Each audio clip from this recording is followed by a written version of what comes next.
इस 7 दिवसीय सत्र में भगवद गीता के श्रीमद् भगवद गीता के इस चर्चा में आपका स्वागत करते हैं। कोई भी कार्य करने से पहले बड़ों का आशीर्वाद मिल जाए तो उससे बड़ी कोई चीज़ नहीं होती, और सबसे बड़े तो राधा गोविंद देव जी हैं। नहीं तो कितने बड़ों के पास जाओगे, वहाँ एक बड़े के पास जाओ, सारे बड़ों का काम हो गया है जी। जड़ में पानी दे दो, सारे पत्तों को प्राप्त हो जाएगा। तो चलिए। आप बोले कहाँ? बोले राधा गोविंद देव जी के। बोले कमाल है, बुलाते जाओ, ले जाते राधा गोविंद देव जी के हो। चिंता ना करिए, भौतिक जगत में दिल्ली जाना होगा तो जाना पड़ेगा। आंखें बंद करके सोचोगे तो दिल्ली नहीं पहुंचोगे, परंतु आध्यात्मिक क्षेत्र में आंखें बंद कर लीजिए और मन से, मेरे ख्याल से सब राधा गोविंद देव जी मंदिर गए हुए हैं। कि कोई है यहाँ बैठा हुआ जो राधा गोविंद देव जी मंदिर कभी नहीं गया? सब गए हैं। तो चलिए, आप कहोगे इस टाइम पट खुले हैं, चिंता ना करिए, आंखें बंद करिए और यही विचार करिए कि पट खुले हैं तो पट खुले हैं, नहीं तो खुले होके भी बंद हैं। ध्यान रखिएगा, अगर दर्शन करने नहीं आते तो खुले होके भी बंद हैं, और दर्शन करने आए तो बंद होकर भी खुले हैं। तो इसीलिए आंख बंद करिए और फटाफट राधा गोविंद देव जी, देखिए यूँ पहुँच गए राधा गोविंद देव जी के सामने।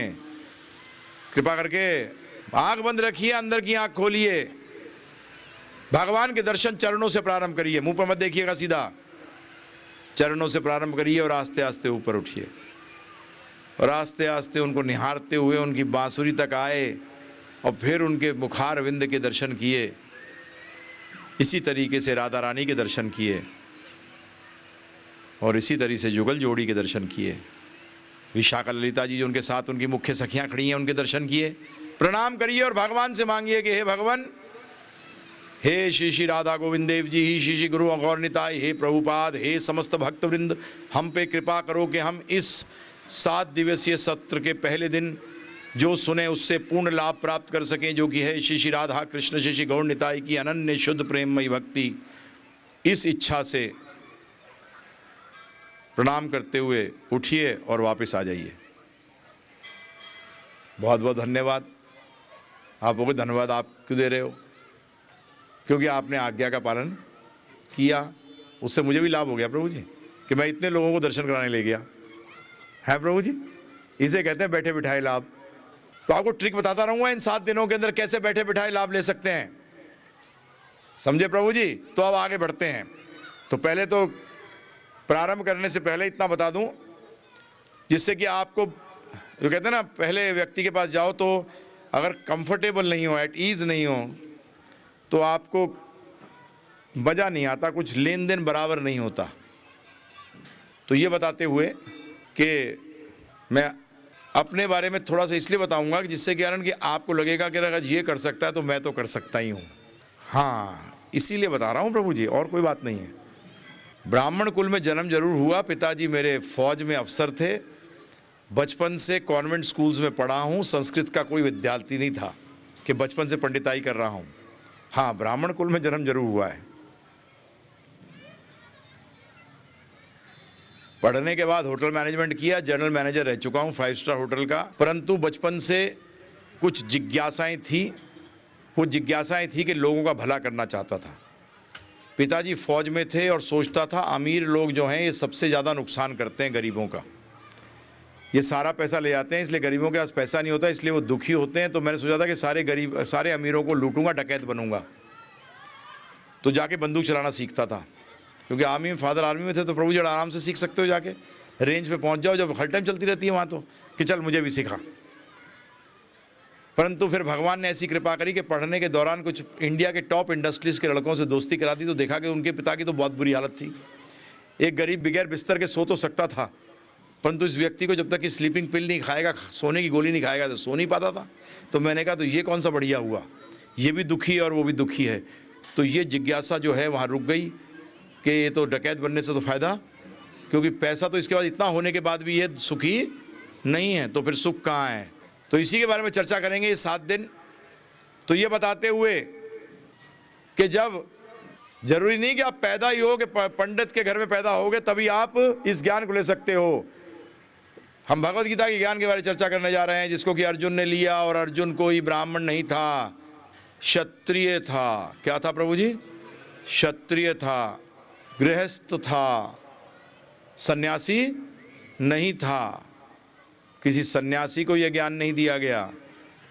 मैं भी गृहस्थ हूँ, पत्नी है, परंतु दोनों ने अपना जीवन किस में लगाया है? जो कंग साहब ने कहा, विद्यादान सबसे श्रेष्ठ दान। तो दान करना चाहता था ना, लोगों का भला करना चाहता था। तो लोगों का भला तो प्रभु जी दान से ही होता है। परंतु दानी बनने के लिए आप पैसे का भी अगर दान करना चाहें तो पैसा तो पहले कमाना पड़ेगा ना। तो इसी तरीके से अगर विद्या का दान लेना है तो विद्या तो पहले कमानी पड़ेगी, विद्या तो पहले हासिल करनी पड़ेगी, जब विद्या का दान कर सकता हूं। तो इसीलिए जब भी विद्यादान श्रेष्ठ इसीलिए कहा गया है कि टीचर जो है, शिक्षक जो है, वो सबसे श्रेष्ठ माना गया है, क्योंकि वो किसका दान कर रहा है? अभी चर्चा करूंगा। विद्या शब्द कॉमन है दो चीजों में, अविद्या में भी और विद्या में भी। तो दोनों के टीचर चाहिए, अविद्या के भी टीचर चाहिए और विद्या के भी टीचर चाहिए। परंतु आपकी जानकारी के लिए, जितना कि आप आज विद्या समझ रहे हो उसको, वो विद्या नहीं है। अब जो चर्चा करेंगे प्रभु जी, ये समझ गए? अब कंफर्टेबल हो जाओ, नहीं तो कहोगे अरे आप तो बचपन से करते आ रहे हो, हैं जी, आपको क्या मुश्किल है? नहीं जी, हम भी आप में से एक हैं। हमने कुछ छोड़ा नहीं है, हम सिर्फ टीचर बने हैं। हम सिर्फ क्या बने हैं? टीचर बने हैं, हमने कुछ छोड़ा नहीं है। टीचर छोड़ देता है प्रभु जी? क्या छोड़ा है? सांस नहीं ले रहा, कपड़े नहीं पहन रहा। हो सकता है हाँ एक गड़बड़ जरूर है, आप खाना खाते हो, मैं प्रसाद पाता हूं, वो भी सिखा देंगे आपको। क्या प्रॉब्लम है? हैं जी? तो आप भी घर के अंदर रहते हो, मैं भी छत के अंदर रहता हूं। आप उसको अपना घर कहते हो, मैं भगवान का कहता हूं, बस फर्क इतना है। और कोई फर्क नजर आ रहा है आपको? टीचर तो आप भी हो। अपने बच्चों को सिखाते हो कि नहीं? कि सिखाते प्रभु जी? हैं? नहीं सिखाते? सिखाते हो। तो मैंने फुल टाइम टीचर बन गया तो कौन सी गलत काम किया है? क्या छोड़ दिया? हकीकत में आप छोड़ तो क्या सकते हो? कुछ छोड़ सकते हो प्रभु जी? जोड़ सकते हो। बुरी आदतों को जोड़ा जाता है, अच्छी आदतों को जोड़ने से बुरी आदत अपने आप छूट जाती हैं। अगर अच्छी आदत को नहीं जोड़ोगे तो बुरी आदत भी कभी खत्म करनी होगी खत्म। आप कहोगे बुरी आदत खत्म कर दूंगा तो अच्छी आदत डाल। मैं गरीबी को खत्म करना चाहता हूं तो अमीर बन। मैं अज्ञान से हटना चाहता हूं तो ज्ञानी बन। आप किसी बुरी चीज को प्रभु जी छोड़ नहीं सकते, आपको अच्छी चीज को जोड़ना होगा। छोड़ने से काम चलेगा क्या? छोड़ ही नहीं सकते। बीमारी को छोड़ दोगे? नहीं। डॉक्टर की सलाह को जोड़ लो, बीमारी खत्म। तो अब 7 दिन यही चर्चा करेंगे। ये भगवद गीता की चर्चा है, भगवद गीता से बाहर नहीं है, क्योंकि मुझे भगवद गीता से बाहर कुछ आता भी नहीं है। अब आप कहोगे बस इतना ही ज्ञान है, क्योंकि भगवद गीता से आगे कोई ज्ञान ही नहीं है। भगवद गीता से आगे कोई ज्ञान ही नहीं है, क्योंकि उसका ना तो पहले है और ना कोई अंत है। परंतु एक चीज ध्यान रखिएगा, जब अभी चर्चा करेंगे तो मैं थोड़ा सा, मेरी आदत है, मैं ये नहीं करता कि सिर्फ मैं बोलता रहूं, मैं दिमाग लगाता रहूं और आप चुपचाप बैठे आराम से ओंगते रहो कुर्सी पे। मैं प्रश्न करूंगा, आपको जवाब भी देना पड़ेगा, क्योंकि जब तक आप जवाब नहीं देंगे, जब तक मैं पता नहीं लगेगा कि आप कहां घूम रहे हैं। मैं कुछ बोल रहा हूं और आप कुछ समझ रहे हैं, तो उससे प्रभु जी फिर मेरा यहां बैठना बेकार और आपका यहां बैठना भी बेकार। तो पहला प्रश्न शुरू करते हैं। अब बोले कमाल है, सुनने हम आए हैं, सुन रहे आप हो। तो प्रभु जी ये तो हमारी आदत है, क्योंकि हमारे पास भी 2 कान हैं, तो 2 कान का भगवान ने 2 कान क्यों दिए, 1 मुंह क्यों दिया? कि कम बोल ज़्यादा सुन। और हम क्या करते हैं? कम सुनते और ज़्यादा बोलते हैं। तो मैं शुरुआत यही करना चाहता हूं कि मैं शुरुआत में तो बोलूं कम, फिर बाद में 7 दिन बोलूंगा, ठीक है। तो पहला प्रश्न यह है, आप यहां क्यों आए? यहां का मतलब किसी के लिए सत्संग है, किसी के लिए सभा है, ध्यान रखिएगा। हां, सबके लिए सत्संग नहीं है, किसी के लिए सत्संग है और किसी के लिए सभा है, बताऊंगा अभी।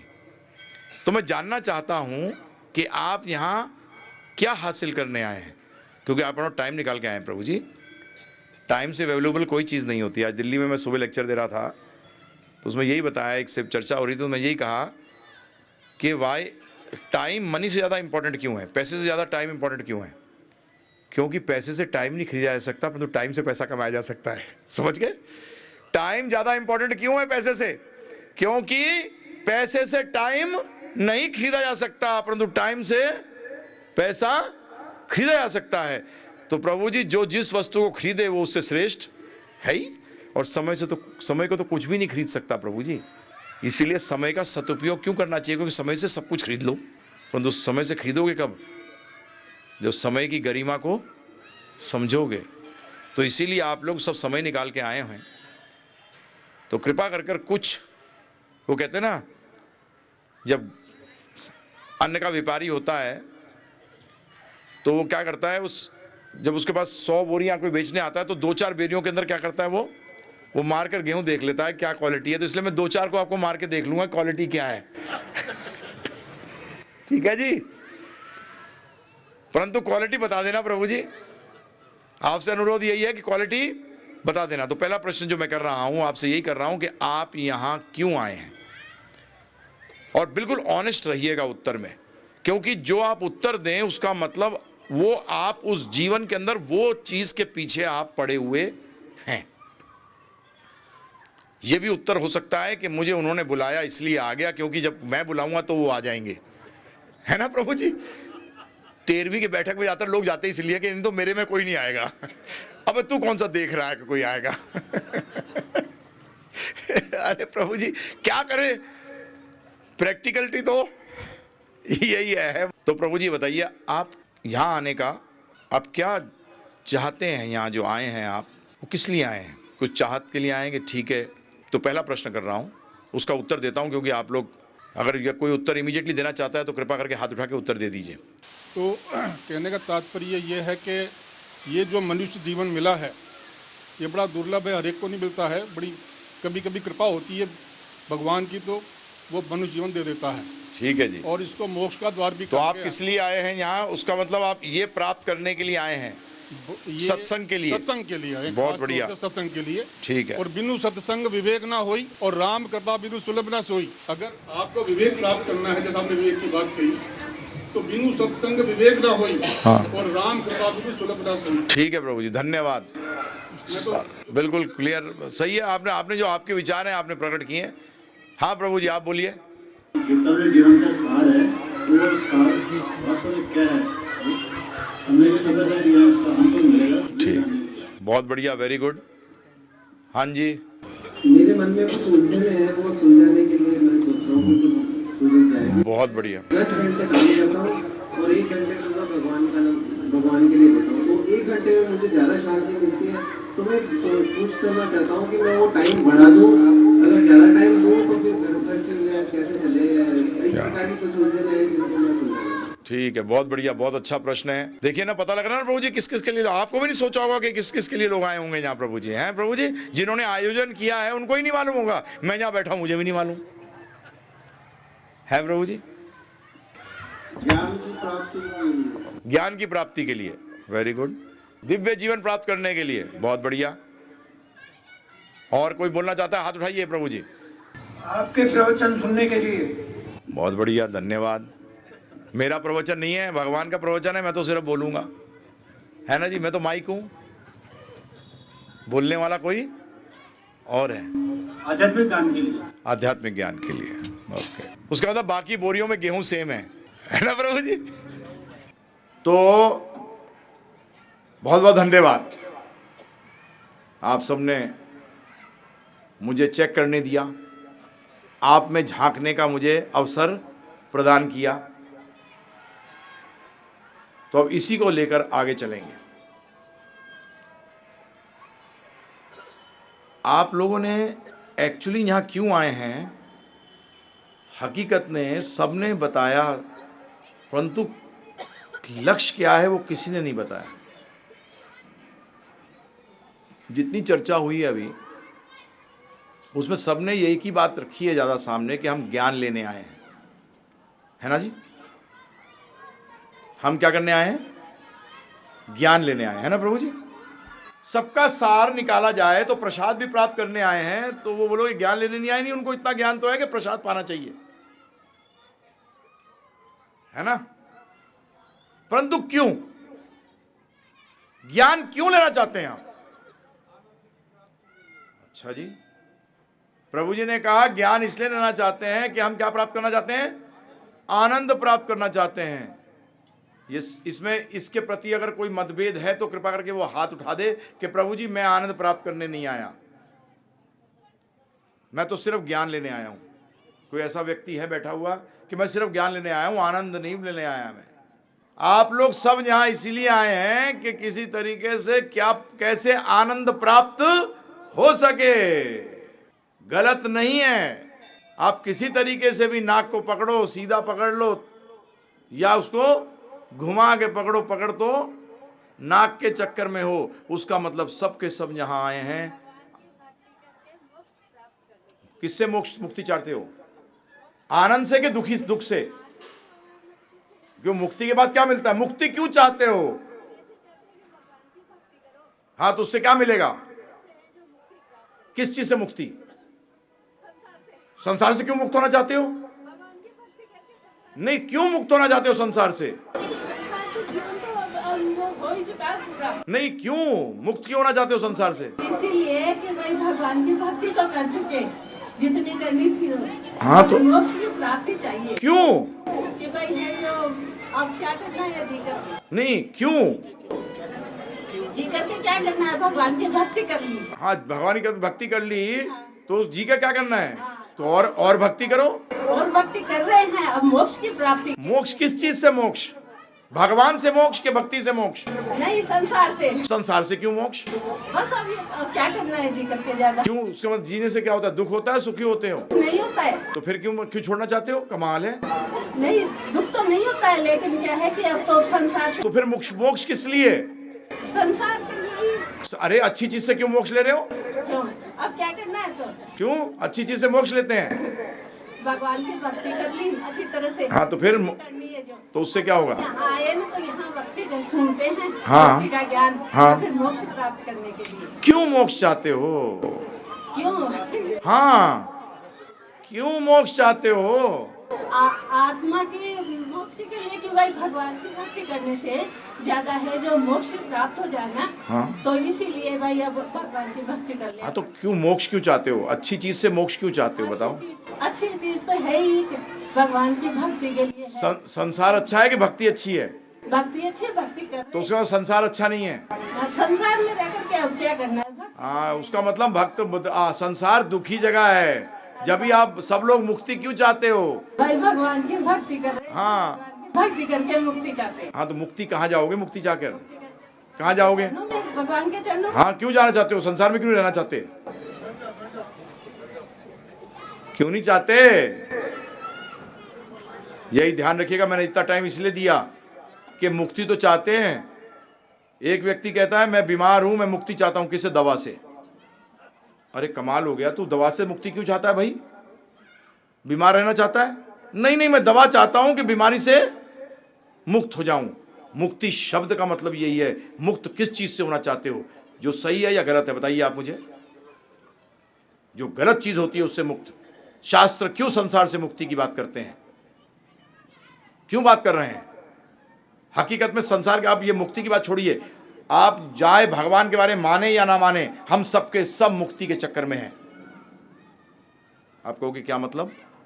एक विद्यार्थी अज्ञानता से मुक्त होना चाहता है, राइट? एक जिसको भूख लगी हुई है वो भूख से मुक्ति चाहता है। एक बीमार व्यक्ति बीमारी से मुक्ति चाहता है। हर व्यक्ति मुक्ति चाह रहा है हकीकत के अंदर। कई बार लोग मिलेंगे, आपको बोलते हैं अरे मैं मुक्ति नहीं चाह रहा, तो तू काम क्यों कर रहा है?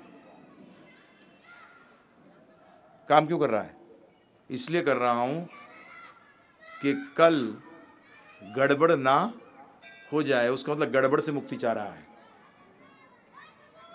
हर व्यक्ति मुक्ति के लिए अग्रसर है। क्यों? क्योंकि हर व्यक्ति आनंद चाहता है। आनंद से कोई मुक्ति नहीं चाहता। आनंद से कोई मुक्ति नहीं चाहता। आनंद को तो वो प्राप्त करना चाहता है और दुखों से वो अपने आप को मुक्त करना चाहता है। अब दुख विभिन्न, अभी चर्चा करेंगे आपसे। दुख अलग अलग प्रकार के हैं, परंतु हैं वो दुख। अब मैं आपके सामने 7 दिन जो चर्चा करने जा रहा हूं, भगवत गीता के बारे में चर्चा कर रहा हूं। भगवत गीता की शुरुआत क्या है? अर्जुन शोकायुक्त था। शब्द बोल रहा हूं, शोकायुक्त, शोक से युक्त। और वो अर्जुन भगवान से क्या पूछ रहा है कि मुझे आनंद कैसे प्राप्त हो सकता है। अब इन 7 दिन मैं आपके सामने इस ज्ञान को विद्या के रूप में रखूंगा। आप कहोगे क्या मतलब? आप लोग जो कुछ ज्ञान इधर से ले लिया, कुछ उधर से ले लिया, कुछ इधर से ले लिया, क ख ग तो ले लिए, 2 अक्षर ले लिए हिंदी के, और ए बी, और उसके बाद सी डी ले लिया किसका? अंग्रेजी का। अलिफ बे ले लिया किससे? उर्दू से। ऐसे करके क्या कोई भाषा बना सकोगे? एक शब्द तैयार नहीं कर सकोगे। जीवन के अंदर जो ये प्रश्न उठ रहा है कि आध्यात्मिक जीवन को हम अपने जीवन में लगाएं कैसे, इसका कारण ही यही है कि आपने भौतिक ज्ञान को तो एक स्तर की तरह लिया है। पहली क्लास, दूसरी क्लास, तीसरी क्लास, चौथी क्लास, 10वीं, ग्रेजुएट, पोस्ट ग्रेजुएट, ऐसे लिया है। परंतु आध्यात्मिक ज्ञान कैसे लिया है प्रभु जी? या तो खुद पढ़कर तो आज तक कोई व्यक्ति पहली क्लास भी पास नहीं कर सकता। आज खुद पढ़कर तो कोई व्यक्ति पहली क्लास भी पास नहीं कर सकता। आप ग्रेजुएट, पोस्ट ग्रेजुएट और डॉक्टरेट तो छोड़िए, पहली क्लास भी पास नहीं कर सकता। और जब तक कि ज्ञान को एक किस हिसाब से दिया जाता है? जब ज्ञान को एक कहते हैं हम लोग सिस्टमेटिक को हिंदी में क्या कहेंगे? क्रमबद्ध। जब ज्ञान को क्रमबद्ध रूप में लिया जाता है उसको विद्या कहते हैं, और विद्या ही जीवन में उपयोगी होती है। जब भी 3 प्रकार के लोग सत्संग के अंदर सुनने आते हैं, एक सुनते हैं संदेश की तरह, एक सुनते हैं उपदेश की तरह, और एक सुनते हैं आदेश की तरह। संदेश की तरह सुनने का तरीका क्या हुआ? रोज जाता है सुबह वॉकिंग करने के लिए, किस पे? रेलवे के प्लेटफॉर्म पे। लखनऊ से गाड़ी इतने बजे आएगी, इतने बजे चली जाएगी, कानपुर से इतने बजे आएगी, इतने बजे चली जाएगी, जोधपुर से आने वाली गाड़ी इतने बजे आएगी। जाना किसी में नहीं है, जाना किसी में नहीं है, सुनने आया है। उसको कहते हैं संदेश के रूप में। तो यहां भी सत्संगों में भी लोग आते हैं, देखते हैं क्या बक रहा है, बोल नहीं रहा क्या, संदेश के रूप में सुना और चले गए। दूसरा आ रहा है, मैं जानना चाहता हूं ये क्या बोल रहा है, मैं समझना भी चाहता हूं कि ये क्या बोल रहे हैं। उसको कहते हैं उपदेश। अगर सही लगा तो अपनाऊंगा, सही नहीं लगा तो प्रश्न करूंगा। ध्यान रखना, नहीं लूंगा नहीं, क्या करूंगा? प्रश्न करूंगा। अगर शंकाएं उठेंगी मन के अंदर तो प्रश्न करूंगा। जिस गीता की मैं बात कर रहा हूं, उस भगवत गीता के अंदर अर्जुन ने 16 प्रश्न किए हैं। 40 मिनट के अंदर कितने प्रश्न? 16 प्रश्न किए हैं। और उन 16 प्रश्नों से बाहर आप कोई जिज्ञासा कर ही नहीं सकते जिसका कि उत्तर नहीं हो। और तीसरा व्यक्ति जो है, जो कि उपदेश काफी ले चुका है, अब वो क्या कर रहा है? आदेश के रूप में ले रहा है। किसके रूप में प्रभु जी? आदेश के। वो बहुत कम होते हैं, कोई प्रॉब्लम नहीं, परंतु हमारे को पहुंचना कहां तक है? आदेश के लेवल तक, कि भगवान जो कहेंगे वो करूंगा। उपदेश के लेवल पे प्रभु जी आप शिष्य हो, और शिष्य को प्रश्न करने का पूरा अधिकार है, क्योंकि शिष्य का कोई और काम है ही नहीं। मंत्र जपना सिर्फ शिष्य का काम नहीं है, सॉरी। शिष्य का मतलब है जो कि ज्ञान को हासिल करता है, और गुरु का मतलब यह है जो भारी है किससे, ज्ञान से, जो कि अपने शिष्य की शंकाओं का समाधान कर सके, वो ही गुरु है। ये हम लोग समझते दीक्षा दे दी, मंत्र ले लिया कभी बात करूंगा अभी इस पे।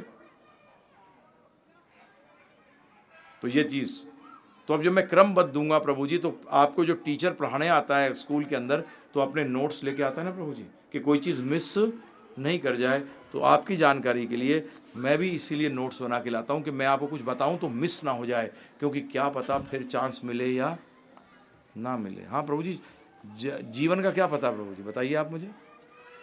आज ही दिल्ली गया हुआ था, तो एक व्यक्ति मिला कि हमारे कोई जान पहचान के भक्त हैं, वो 29 साल का लड़का अपने बच्चे के साथ वृंदावन सब जगह घूम घूर के आया, घर के अंदर घुसा, और घर के अंदर घुसते ही मैसिव हार्ट अटैक, 1.5 मिनट के अंदर शरीर छोड़ दिया। कितने साल का बच्चा प्रभु जी? 29 साल का। तो फिर बाकी की तो बात क्या करो प्रभु जी। तो इसीलिए, और मैं जब यहाँ बैठा हूँ तो मेरा कर्तव्य क्या है प्रभु जी, कि मैं आपको सब कुछ दूँ। मैं आपको क्या दूँ? सब कुछ दूँ। और कलयुग में साफ कहा गया है, कलयुग के अंदर भागवत साफ कहता है कि हमारी मेमोरी, हमारी जो स्मरण शक्ति है वो कम होगी। जब भी व्यास देव जी ने भी, वेद व्यास जी ने सारे वैदिक ज्ञान को क्या कर दिया? लिपिबद्ध। लिपिबद्ध क्यों किया प्रभु जी? पहले लिपिबद्ध नहीं था, पहले लोगों की स्मरण शक्ति इतनी थी कि एक बार सुन लिया कभी भूलते नहीं थे। हम 50 बार सुनकर भी उसको भूल जाते हैं, इसीलिए लिपिबद्ध किया था।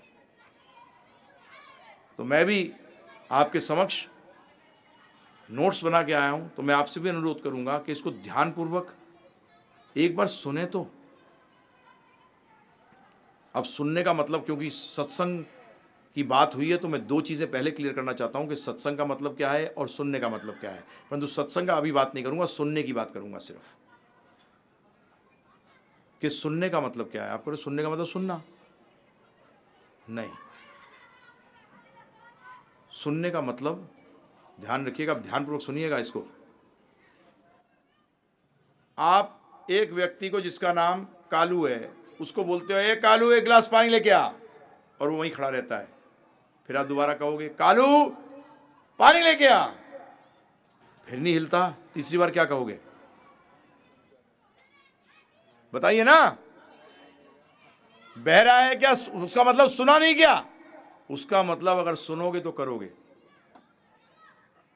उसका मतलब क्या हुआ? अगर सुना है तो करोगे, और अगर नहीं करोगे तो उसका मतलब सुना नहीं है।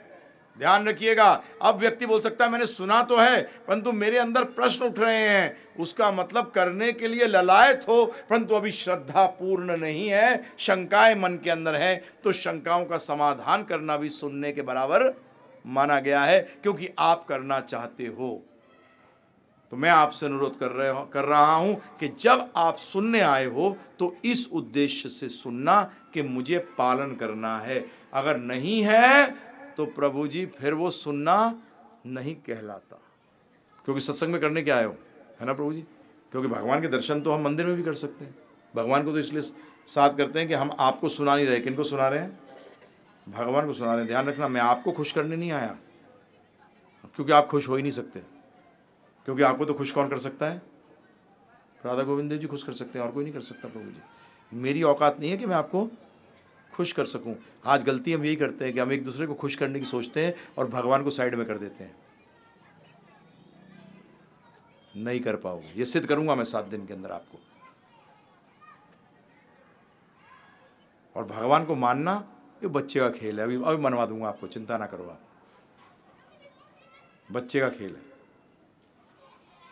भगवान को ना मानना बड़ा तिया पाचा करना पड़ता है प्रभु जी, परंतु भगवान को मानने के लिए यूं। और मैं आपकी जानकारी के लिए बता दूं कि मैं ज़्यादातर स्पेशलाइज युवा में करता हूं, और मैं IITs, मेडिकल कॉलेजेस में, इंजीनियरिंग कॉलेजेस के अंदर, MBA कॉलेजेस, IIMs के अंदर मैं लेक्चर दे चुका हूं। और जहां मेरे ख्याल से इंडिया का टॉप इंटेलिजेंस IIT को माना जाता है, इंडिया में नहीं वर्ल्ड के अंदर टॉप माना जाता है। और भगवान की कृपा से मेरे ख्याल से 200-250 स्टूडेंट्स को तो भक्ति के मार्ग में लगा चुका हूँ। डॉक्टर्स की संख्या ज़्यादा है। ध्यान रखिएगा, भौतिक बुद्धि अगर सही इस्तेमाल ना हो तो बड़ी डेंजरस होती है प्रभु जी, ध्यान रखिएगा। अब एक चीज सिद्ध हो गई कि ज्ञान क्यों लेना चाह रहे थे सबके सब ज्ञान के आनंद प्राप्त करना चाहते हैं, ठीक है जी, राइट। उसका मतलब क्लियर हो गया कि दुख का कारण अज्ञानता है, सिद्ध हो गया। अगर ज्ञान सुख का कारण है, आनंद का कारण है, अब सुख और आनंद को कई बार लोग कहेंगे सुख वो है जो शरीर का है और आनंद वो है जो आत्मा से मिलती है, ठीक है, चलो आनंद की बात करते हैं। हम लोग सब क्या चाहते हैं? आनंद चाहते हैं। आनंद को मैं इस रूप में लेके चल रहा हूं कि जो कि कभी खत्म ना हो, और सुख वो है जो कि आए और जाए, क्योंकि उसमें वो ख शब्द हो गया ना कॉमन। दुख और सुख में क्या शब्द कॉमन है? ख। आनंद में ख नहीं है तो वो ख रहित है, सुख में वो ख लगा रहेगा। प्रभु जी आनंद उल्टा सीधा सब आनंद ही है, क्योंकि भगवान का मारना और बचाना भी क्या है? मोक्षदायी है प्रभु जी। तो आनंद कहां से मिलेगा? भगवान से। तो इसीलिए अब लेते हैं कि ज्ञान का दो कार्य है।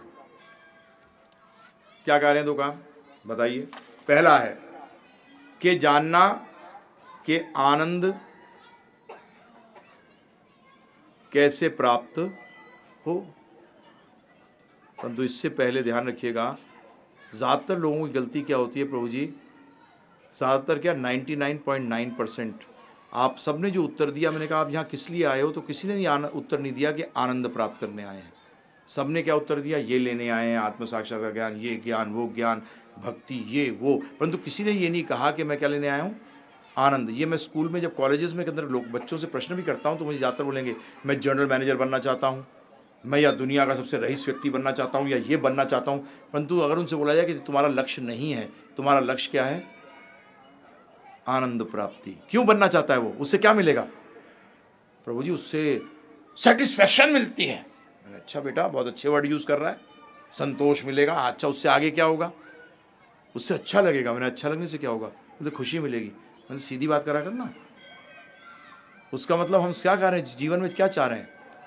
आनंद चाह रहे हैं प्रभु जी। परंतु जब आप मीन्स को, अंग्रेजी में क्या कहते हैं, मीन्स, जरिए को जब आप लक्ष्य मानने लगे तो समझ लो अपना जीवन तो वैसे ही खत्म हो गया, क्योंकि आपको लक्ष्य ही नहीं पता, आपको लक्ष्य ही नहीं मालूम, आप तो तरीके को लक्ष्य मान रहे हो। और जीवन में ध्यान रखिएगा, लक्ष्य एक होता है, लक्ष्य दो होते ही नहीं है। अंग्रेजी में शब्द क्या है लक्ष्य का? गोल। क्या है प्रभु जी? गोल। गोल फुटबॉल देखिए ना प्रभु जी, हॉकी, उसमें गोल दो होते हैं दोनों साइड में, परंतु एक टीम को एक ही साइड में गोल करना होता है। अब वो गोल दो चार होते हैं कि एक होता है? आप बार बार उसी गोल के अंदर जब बॉल को मारते हैं तो आपको एक गोल मिल जाता है, और एक गोल मारने के बाद वो गोल बदल जाता है कि वहीं का वहीं रहता है? उसको प्राप्त करने के तरीके बदल जाते हैं, परंतु गोल तो एक ही रहता है। इसी तरीके से ध्यान रखिएगा, जीवन में बच्चों को मत बताइएगा कि तेरा जीवन का लक्ष्य इंजीनियर बनना है, नहीं है। आप तरीके को, जरिए को क्यों गोल लक्ष्य बता रहे हैं? लक्ष्य तो सबका एक ही है, आनंद प्राप्त करना। और मजे की बात यह है कि मनुष्यों का नहीं, हर जीव का लक्ष्य है आनंद प्राप्त करना। चाहे वो पेड़ हो, आपको पेड़, हाँ उसको छांव में उगा दो, किस तरफ बढ़ेगा वो? जिस तरफ रोशनी है। क्यों? हाँ, क्योंकि वो मर जाएगा नहीं तो। एक कुत्ते को जब लगती है धूप लगता है तो कहां भागता है? छांव की तरफ। क्यों? क्योंकि धूप उसको दुख दे रहा है, वो आनंद की तरफ जा रहा है, वो आनंद प्राप्त करना चाह रहा है। हर जीव का एक ही लक्ष्य है, चाहे वो किसी भी योनि में हो, उसका लक्ष्य एक है। परंतु फिर अब प्रश्न उठता है कि प्रभु जी जान गए लक्ष्य तो आनंद है, तो अब दूसरा ज्ञान का काम क्या है? बताना कि लक्ष्य प्राप्त कैसे होगा। अब हम आगे योनियों पे, तो योनियों की बात कर लेते हैं प्रभु जी। अब हमसे सबसे करीबी योनि कौन सी है?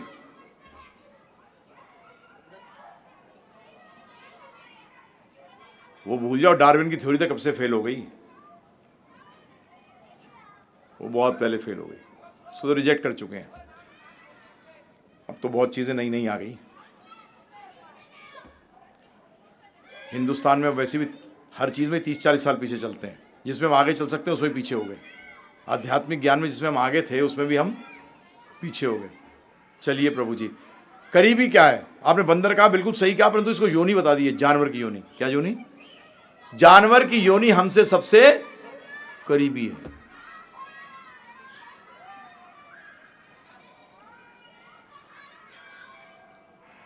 हम दोनों जानवर और इंसान की योनियों में कोई फर्क है कि दोनों एक हैं? जल्दी बोलिए। एक है कि फर्क है? एक है, दोनों में कोई फर्क नहीं है? फर्क है। जो फर्क नहीं मानते वो हाथ उठाएं। सब मानते हैं, बोलते डरते हैं, अगर नहीं मानेंगे तो गड़बड़, हम ही जानवर कहलाएंगे। ये तो बड़ा गलत प्रश्न कर दिया प्रभु जी, क्यों फंसाने के चक्कर में हो? बिल्कुल सही बात है, फर्क है। क्या फर्क है? हैं जी? बुद्धि। Very right. उनमें बुद्धि है कि नहीं है? अरे अब सोच क्या रहे हो? कमाल हो गया। फर्क बता रहे हो, बुद्धि कहां है? मैं तो ये पूछ रहा हूं उनमें बुद्धि है कि नहीं है? बुद्धि तो है जी। हाँ, कुत्ते को ट्रेनिंग दो, फसला ट्रेन हो जाता है। हैं? सिट डाउन, बैठ जाएगा। हील्स, पैर के पास चलेगा, है ना प्रभु जी? जो ऑर्डर सिखा दोगे वैसे ही करेगा। कॉकरोच लाइट जलाते ही गायब हो जाता है। हैं? बिल्ली अंदर घुस जाए, फर्स्ट क्लास आपके दूध के ढक्कन को यूं उड़ाएगी और दूध पी के चक होकर चली जाएगी, है ना प्रभु जी? मतलब बुद्धि तो है। तो हम में भी बुद्धि, उसमें भी बुद्धि, परंतु एक फर्क है, हम में बुद्धि ज्यादा है क्योंकि हम उसको कंट्रोल करते हैं, है ना प्रभु जी? हम उसको नियंत्रण में लाते हैं। ये बुद्धि का कोई काम ही नहीं है। शेर अपने दहाड़ से जंगल को कंट्रोल में कर लेता है। सारे जानवर हिल जाते हैं, पक्षी तक हिल जाते हैं जब शेर दहाड़ता है। तो बुद्धि हमारी श्रेष्ठ कैसे हुई? किस चीज में श्रेष्ठ हुई? अब ध्यानपूर्वक हैं। हाँ, विवेक क्या मतलब? सही और गलत की पहचान, वो तो जानवर भी जानता है। प्रभु जी ने कहा कि धर्म, परंतु इससे पहले क्या कहा? आहार निद्रा भय मैथुनम च सामान्यम एतत् पशुभिर नरानाम। सामान्य क्या है? आहार निद्रा भय मैथुनम, खाना, आहार, निद्रा, सोना। भय मतलब बचाव करना, मैथुनम मतलब बच्चे पैदा करना। ये चार कार्य जानवर और इंसान में समानता है। अगर धर्म को भी इन्हीं चार चीजों को प्राप्त करने के लिए लगाया जाए तो क्या श्रेष्ठ हो जाओगे? प्रश्न कर रहा हूं प्रभु जी आपसे, समझो समझो। क्योंकि अगर ये चारों चीजों को प्राप्त करने के लिए आप धर्म का इस्तेमाल करते हो तो प्रभु जी फिर तो क्या फर्क है? फिर तो इंटेलिजेंट जानवर हुआ। क्यों भाई, क्यों पढ़ रहे हो? अरे भाई, आहार निद्रा भय मैथुनम च, इसके लिए पढ़ रहा हूं, अच्छी शादी हो जाए, अच्छे पैसे कमा लूं, अच्छा घर हो जाए सोने के लिए, और पैसा बचा लूं, इंश्योरेंस, है ना प्रभु जी? अपना जीवन को इंश्योर कर लूं। ये चार कार्य अगर आप कहते हो पढ़ने के लिए, तो जानवर तो बगैर पढ़े प्राप्त कर रहा है। जैसे मैं ज़्यादातर उदाहरण देता हूँ प्रभु जी, क्या करूँ, ये एक दो उदाहरण मुझे देने ही पड़ते हैं। दूसरा उदाहरण कोई जीवन में हुआ ही नहीं और इससे श्रेष्ठ है नहीं। हमारे जयपुर में ही हमारे एक रिश्तेदार, उनके पिताजी यहाँ के जज रह चुके हैं हाई कोर्ट के, और उनका एक लड़का आज से 15-20 साल पहले आईजी था पंजाब में, पता नहीं अब तो क्या पोजीशन पे होगा। वो प्रभु जी, उनका जो भाई था एक अमेरिका रहा 25 साल, हिंदुस्तान में हमसे मिले जब, तो बात होने लगी, बोलने लगे अगर पुनर्जन्म है। मैंने कहा हाँ पुनर्जन्म तो है, तो मैं तो ये इच्छा करता हूँ कि अमेरिका में, मैंने कहा हो सकता है अमेरिका में जन्म चाहता हूँ। तो क्या कहता है पता है आपको? अमेरिका में किसी मेम के यहाँ कुत्ते का जन्म हो जाए। अरे क्या खाते हैं, क्या रहते हैं, कभी जिंदगी के अंदर ज़मीन छूते नहीं हैं, हर टाइम गोद में रहते हैं और लिमोजीन में ट्रैवल करते हैं। और कईयों को तो हिंदुस्तान में लिमोजीन क्या होता है वो भी नहीं मालूम होगा।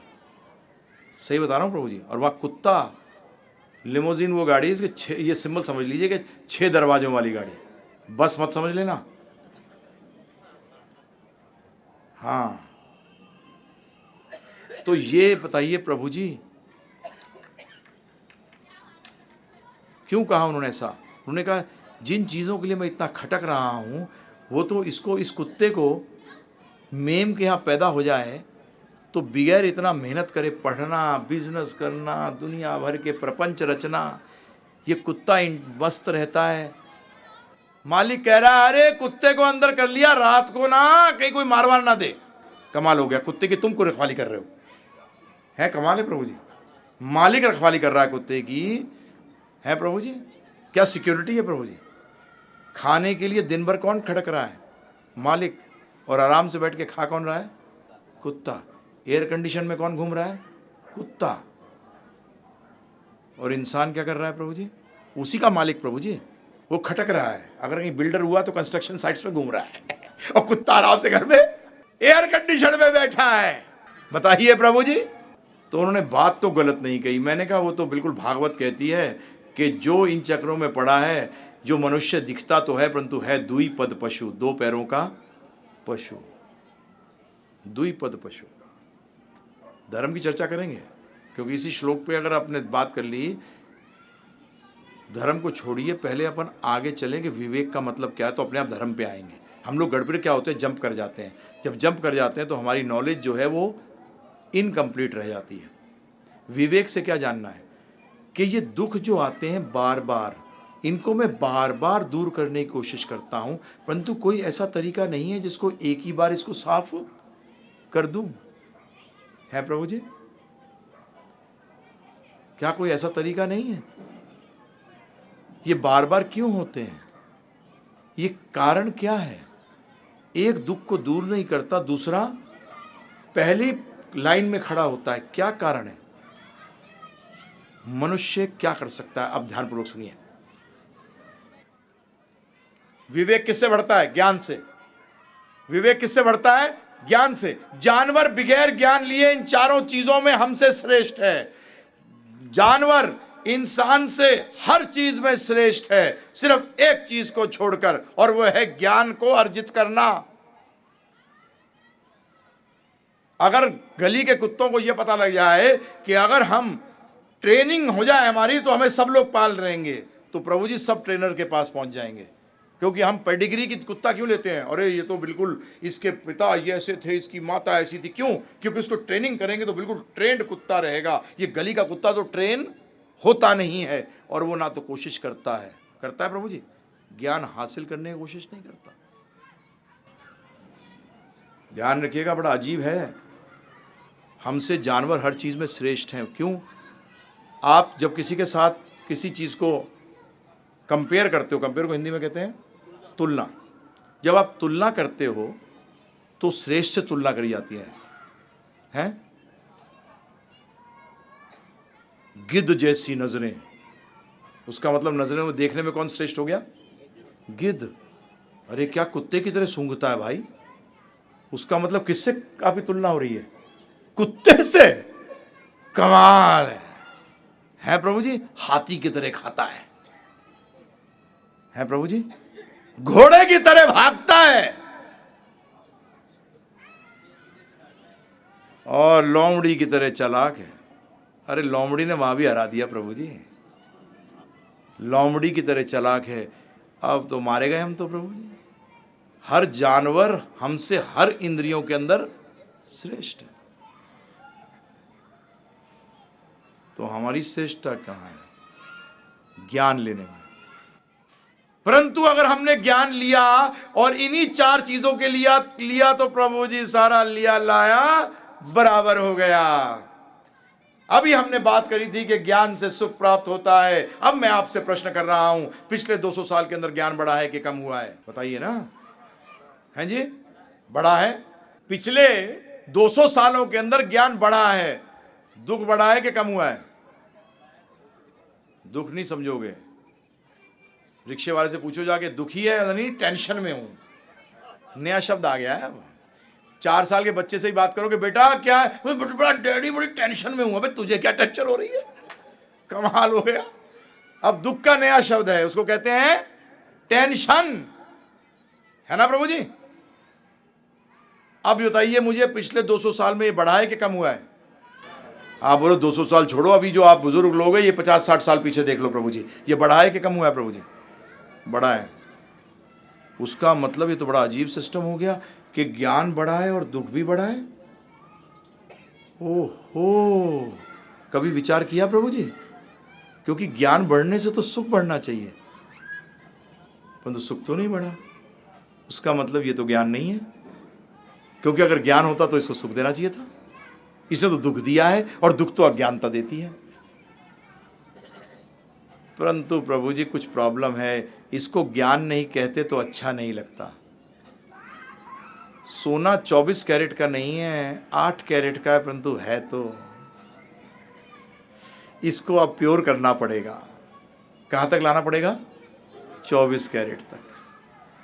तो ये ज्ञान तो है, परंतु इस ज्ञान में दो ही चीज हो सकती है, या तो ये ज्ञान नहीं है या इसमें किसी ज्ञान की कमी है, जो इसमें से वो ज्ञान का जो रस है वो निकल गया है। रस का मतलब सुख देने का, उसमें जो क्षमता थी वो निकल गई। यही हो सकता है ना प्रभु जी? तो पहला हमने रिजेक्ट कर दिया, ज्ञान तो है, क्योंकि ये लाइट जल रही है, टेक्नोलॉजी तो है प्रभु जी, है ना। मैं माइक में बोल रहा हूँ, आप सुन रहे हैं। नहीं तो पहले क्या होता था, पेड़ के चारों तरफ बैठना पड़ता था सबों को, क्योंकि कितनी दूर तक भेजोगे अपनी आवाज़ को, और यहाँ आप पीछे ही बैठे आराम से सुन सकते हैं। तो ज्ञान तो प्रभु जी अब प्रश्न उठता है, वो कौन सा ज्ञान है जो कि गायब हो गया है, जिसके कारण कि लोग दुखी हैं? ये कौन जानने की कोशिश कर सकता है प्रभु जी? इंसान। आप समझते हैं इस ज्ञान को? आप उत्तर देना फटाफट। जीवित शरीर और मृत शरीर में कौन सा ज्यादा महत्वपूर्ण है? हाँ प्रभु जी, कैसा प्रश्न कर रहे हो, इतना मूर्ख तो नहीं है। सही है, जीवित शरीर। इस प्रश्न के बाद अब मैं आपके पास हमने एक स्टेटमेंट पूछ रहा हूं, फिर क्वेश्चन। जो व्यक्ति अपना ज्यादा समय, ध्यानपूर्वक सुनिएगा, जो व्यक्ति अपना ज्यादा समय या सारा समय उन वस्तुओं के लिए देता है जो कि कम महत्वपूर्ण है या महत्वपूर्ण नहीं है, ऐसा व्यक्ति ज्ञानी कहलाएगा या अज्ञानी? अज्ञानी। अज्ञानी व्यक्ति सुखी होगा कि दुखी? क्लियर? जीवित शरीर और मृत शरीर में ज्यादा महत्वपूर्ण जीवित शरीर। जीवित शरीर और मृत शरीर के अंदर दोनों में क्या चीज है जो कि दोनों में है? क्या है? शरीर है। जीवित शरीर में भी शरीर है और मृत शरीर में भी शरीर है। तो फिर जीवित शरीर मृत शरीर से ज्यादा महत्वपूर्ण क्यों है? मुझे सिंपल आंसर चाहिए, बताइए सिंपल आंसर क्या है इसका? है आत्मा फात्मा मुझे नहीं मालूम। जीवन, अरे जीव भी नहीं जानता मैं। एक नॉर्मल व्यक्ति को दिखाओगे कि भैया जिसको कुछ नहीं मालूम कि ये मृत है ये जीवित है, क्या उससे उत्तर देगा? अरे एक में जीवन है और एक में जीवन नहीं है, एक में चेतना है एक में चेतना नहीं है। कृपा कर बिल्कुल सिंपल उत्तर दीजिए। उसका मतलब शरीर को महत्वता किसने दी? तो उसका मतलब जीवन ज्यादा महत्वपूर्ण है कि शरीर ज्यादा महत्वपूर्ण है? और आप अपना जीवन, सारा जीवन किस में लगाते हैं? जीवन को समझने के लिए कि शरीर को समझने के लिए? बोलिए, झांकिए अपने गिरेबान के अंदर। आप अपना पूरा जीवन इस शरीर के लिए दे देते हैं जो कि जीवन से समझने से कम महत्वपूर्ण है, तो उसका मतलब आप सुखी होगे कि दुखी? बताइए। तो फिर कमाल है। अरे खुद बोल रहे हो, हाँ वो शरीर का ज्ञान लेने से क्या होंगे? दुखी होंगे। देखिए क्या बेशरम है हम तो ठहरे इतने बेशरम कि शर्म हमसे शर्म आती है। वो हिसाब है प्रभु जी हमारा तो, कि क्या कर रहे हैं? जीवन को समझने के लिए हमारे पास समय नहीं है। आप सत्संग के लिए बुलाने जाइए किसी को, अरे प्रभु जी समय नहीं है। मूर्खों के महाराजा हैं ये लोग, मूर्खों के महाराजा। मैं सिद्ध करूंगा 7 दिन के अंदर। जो मैं स्टेटमेंट बोल रहा हूं इसको सिद्ध करूंगा। समझ जाओ, नहीं समझ सको तो भगवान बचाए। जीवन समझने के लिए आपके पास समय नहीं है प्रभु जी, ध्यान रखिएगा। सोचिए, विचार करिए। जीवन जो सबसे महत्वपूर्ण चीज है उसको समझने के लिए क्या कहते हो बच्चे को? जब बुढ़ा हो जाएगा, जब समझियो। जीवन मत दुखी रहे, मैं भी दुखी रहा हूं, तू कैसे सुखी हो जाएगा बेटा? यही है ना एटीट्यूड प्रभु जी। बुढ़ापे में सीखियो।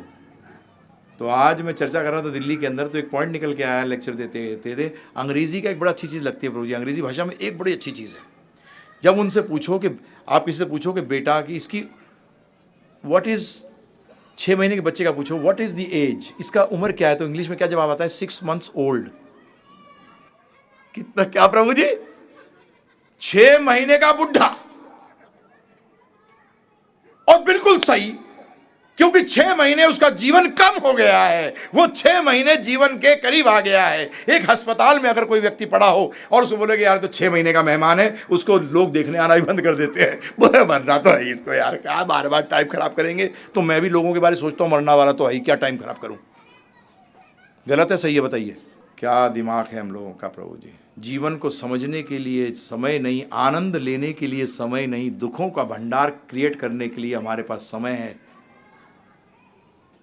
जब बात करो तो बोलेंगे कि प्रभु जी अरे मैं तो आपकी प्रैक्टिकल बात कर रहा हूं। और इस जीवन के ज्ञान को आध्यात्मिक ज्ञान कहते हैं। इस जीवन के ज्ञान को आध्यात्मिक ज्ञान कहते हैं। ये मनुष्य ले सकते हैं, जानवर नहीं ले सकते। इसीलिए बताया गया विद्या 2 प्रकार की है, विद्या अमृतस्य च अविद्या मृतस्य च। बड़े सरल संस्कृत। विद्या वो जो अमृत दे दे और अविद्या वो जो मृत्यु दे दे। आप जो भौतिक ज्ञान इतना हासिल कर रहे हैं, जो शरीर का ज्ञान है इसको भौतिक ज्ञान कहते हैं, और जो जीवन का ज्ञान है उसको आध्यात्मिक ज्ञान कहते हैं। सिंपल। अब मजे की बात ये देखिए, हमारे ईशोपनिषद के अंदर साफ लिखा है कि जब बच्चा होता है तब उसको दोनों ज्ञान देने चाहिए। कौन से? आध्यात्मिक भी और भौतिक भी। भगवत गीता में देखिए, आपको पता लग जाएगा सही क्या है और गलत क्या है। तो ध्यान सुनिए। जब अर्जुन ने कहा भगवान मैं बहुत दुखी हूं, तो क्या कहा भगवान ने? 11 नारियल लेके आ, ये 4 व्रत कर लियो। कहा प्रभु जी। पहला ज्ञान क्या दिया कि तू शरीर नहीं आत्मा है। उसका मतलब पहला ज्ञान उन्हें आध्यात्मिक ज्ञान दिया कि अर्जुन तू अपना आध्यात्मिक ज्ञान भूल गया है, इसीलिए तू अपनी पहचान भूल गया है, इसलिए तू हकीकत के अंदर सब कुछ भूल गया। हम अपने आप को समझते हैं क्योंकि मैं रोज मंदिर जाता हूं जी, मैं सारे व्रत करता हूं, इसलिए मैं क्या हो गया? भक्त हो गया। सॉरी, हिरण्याकश्यपु ने क्या तपस्या की है? ब्रह्मा जी की। रावण ने क्या शिव जी की तपस्या करी है? क्या हम करेंगे? परंतु हिरण्याकश्यपु भी क्या कहलाया? राक्षस कहलाया, असुर कहलाया, असुर। और रावण भी क्या कहलाया? असुर कहलाया। आप कहोगे बाप रे ये क्या बोल रहे हैं ये? हाँ जी, क्योंकि आपकी और रावण की इच्छाएं एक ही हैं। मंदिर जाते क्यों हैं? भोग, भोगने की वस्तुएं चाहिए। और रावण को क्या चाहिए था शिव जी से? हैं? भोगने की वस्तु चाहिए। प्रभु जी अगर इतने लोग मंदिर जाते हैं तो हिंदुस्तान का तो बेड़ा पार हो गया होना था। आज हिंदुस्तान का बेड़ा गर्क क्यों हो गया है? क्योंकि आध्यात्मिक ज्ञान, हमारी जो शक्ति थी वो तो हमसे ले ली गई। एक कुत्ते से उसके सूंघने की शक्ति अगर ले ली जाए तो कुत्ता बेकार है। पुलिस के अंदर कुत्तों का बड़ा ध्यान रखता है, परंतु जो बुढ़ा हो जाता है उसको सूंघने की शक्ति चली जाती है तो उसको फिर इंजेक्शन लगा देते हैं, चल मर जा। तो पहली बात तो मनुष्य शरीर के अंदर आध्यात्मिक ज्ञान ले सकते हैं, और दूसरी भारतवर्ष में जन्म लेके नहीं लिया तो मतलब बेड़ा बिल्कुल ही बेड़ा गर्ग हो गया। भारत भूमि ले होइले जन्म जात, जन्म सार्थक कर परिपरोपकार। चैतन्य महाप्रभु चैतन्य शिक्षामृत के अंदर चैतन्य महाप्रभु को पता नहीं आप लोग जानते हैं कि नहीं जानते। राधा गोविंद देव जी मंदिर तो जाते हैं परंतु जानते नहीं राधा गोविंद देव जी प्रकट किसके लिए हुए थे। राधा गोविंद देव जी रूप गोस्वामी जी के लिए प्रकट हुए थे, और रूप गोस्वामी जी हैं चैतन्य महाप्रभु के शिष्य हैं। चैतन्य महाप्रभु को शास्त्रों में बताया है कि कलयुग के अंदर भगवान कृष्ण स्वयं अवतार लेके आएंगे, स्वयं आएंगे, अवतार भी नहीं, स्वयं आएंगे भक्त के रूप में दिखाने के लिए कि भक्ति कैसे करी जाती है। क्योंकि भगवान से अच्छा कोई बता ही नहीं सकता कि भक्ति कैसे, भगवान से अच्छा कोई और चीज़ बता ही नहीं सकता। तो भगवान अपने आप टीचर बन के आते हैं, क्या बन के? भक्त बन के आते हैं कि भक्ति कैसे करी जाती है। राधा गोविंद देव जी, राधा मदन मोहन, राधा गोपीनाथ, राधा विनोदी लाल, राधा दामोदर, ये सब के सब किनके अर्च विग्रह हैं? चैतन्य महाप्रभु के शिष्यों के अर्च विग्रह हैं, सारे के सारे, सारे गौड़े वैष्णव विग्रह हैं। ये पता ही नहीं है, जानने की कोशिश भी नहीं करते। तो इसलिए ये भगवत गीता जानना बहुत ही अनिवार्य हो गया। क्यों? क्योंकि भगवान ने, जब अर्जुन ने अपने आप बताया कि मैं दुखी हूं, तो भगवान ने क्या किया प्रभु जी? उसको पूरा भगवत गीता का ज्ञान दिया। और अंत में क्या हुआ, क्या कहा अर्जुन ने? मेरे को मोह नष्टो स्मृतिर्लब्धे, मुझे स्मृति, मेरी वापस स्मृति आ गई है, मेरा मोह, जो मेरा भ्रम था वो खत्म हो गया है। उससे क्या हुआ? करिष्ये वचनम तवा, अब जो आज्ञा आप दोगे वही मैं करूंगा। अब आपको कहा जाएगा भगवान की आज्ञा का पालन करो, आप बोलोगे आज्ञा है क्या? लोग शिव जी का अपने को भक्त कहते हैं, दुर्गा जी का भक्त कहते हैं। मैं तो एक प्रश्न करता हूं, उनकी आज्ञा पालन करते हो कि चमचे हो कि भक्त हो? ये तो बता दो। चमचा कौन होता है प्रभु जी? जो रोज हाथ पैर दबाता है, आरती उतारता है, पर जब उसे कुछ कहने को कहते हो तो क्या कहता है? कन्नी काट जाता है। और भक्त कौन होता है? जो कि हर टाइम जानना चाहता है कि आपकी आज्ञा क्या है, आपकी आज्ञा क्या है। भक्त होता है प्रेममयी सेवा करने वाला, और सेवा का मतलब है कि मालिक की आज्ञा पालन करने वाले को सेवक कहा जाता है। मालिक की आज्ञा पालन करने वाले को सेवक कहा जाता है। इसीलिए ये ज्ञान जानना अति आवश्यक है, क्योंकि इसी ज्ञान को जानकर आप जान सकते हो कि भगवान आपसे क्या चाहते हैं। आप डॉक्टर के बीमार हो, डॉक्टर के पास जाते हो तो उसके पैर छूते हो, पैर दबाते हो, हजारों रुपए उसको नोट दे के आते हो, परंतु जो वो नुस्खा देता है उसको लेते ही नहीं हो। गले मिलते हो, सब कुछ करते हो, चले आते हो, ठीक हो जाओगे। 4 दिन बाद वापस आते हो, उसको क्या करते हो प्रभु जी? गालियां देते हो। मैंने देखा है प्रभु जी, मैं इतनी पूजा करता था भगवान का, और मैंने उनको कहा कि ये मत होने देना, मेरे कोई बीमार है वो मरे नहीं, मर गया, मैंने तो भगवान को निकाल के बाहर फेंक दिया, डॉक्टर को निकाल के जीवन से बाहर फेंक दिया, क्योंकि इतने पैसे दे दिए उसका अभिषेक करता था मैं रोज जाकर, परंतु उसकी आज्ञा का तो पालन करता ही नहीं। प्रभु जी, जब तक आध्यात्मिक ज्ञान जीवन में नहीं होगा, जब तक आदेश नहीं पता लगेगा भगवान का, हमारा जीवन निरर्थक है। मंदिर जाना जरूरी है, ये ध्यान रखिएगा। मैं यहाँ मंदिर को अवहेलना नहीं कर रहा, मंदिर जाना जरूरी है, परंतु सिर्फ मंदिर जाने से काम नहीं चलेगा। रोज 5 मिनट क्या करते हैं? अगरबत्ती लगाते रहे, कुछ नहीं होने वाला। और ये दिमाग से हटा देना, ये हिंदुस्तान में बेड़ा गर्क करने वाली वाक्य हैं कि भगवान की तो 2 मिनट दिल से कर लो, बहुत बहुत है। अबे 2 मिनट दिल लगाने के लिए लोगों के जन्म बीत जाते हैं।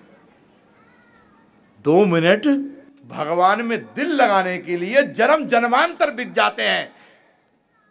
ऋषि मुनि पागलों की तरह जंगल में जाके हजारों हजारों साल बैठते थे तपस्या के लिए कि वो 2 मिनट भगवान के अंदर मन लगा सकें। इसका मतलब समझो, हमारे शास्त्र में कहीं नहीं है। भगवान ने गीता में कहा है सततम कीर्तयन्तो माम, हर समय मेरा कीर्तन कर। मैंने तो आज तक कहीं नहीं पढ़ा कि 2 मिनट तू कर लिया कर बस। मैंने तो आज तक नहीं पढ़ा कहीं भी। भ्रमित मत होइए, ये कलयुग भ्रमित करने वालों का युग है, इसमें भ्रमित करेंगे लोग, और हमारा काम है कि हम उसका बुद्धि का इस्तेमाल करें। सोचें, जरा दिमाग लगाएं, थोड़ा सा बुद्धि लगाइए ना प्रभु जी। बुद्धि दी है इस चीज को लगाने के लिए। सिर्फ इनकम टैक्स कैसे बचाया जाए और सेल टैक्स कैसे बचाया जाए, इसके लिए बुद्धि लगाते रहें तो जीवन तो वैसे ही नष्ट हो गया, बिक गया जीवन, क्या लाभ होगा।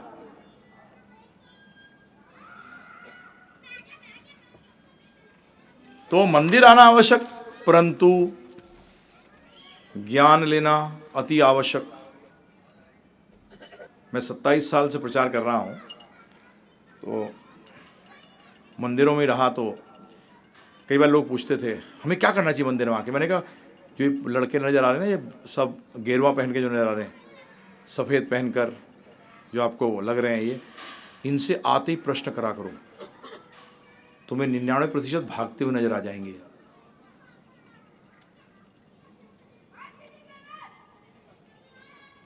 या तो पढ़ेंगे या ये। ब्राह्मण का काम क्या है? षट कर्म निपुण विप्र। विप्र 6 कर्मों में निपुण होना चाहिए। वो 6 कर्म क्या है प्रभु जी?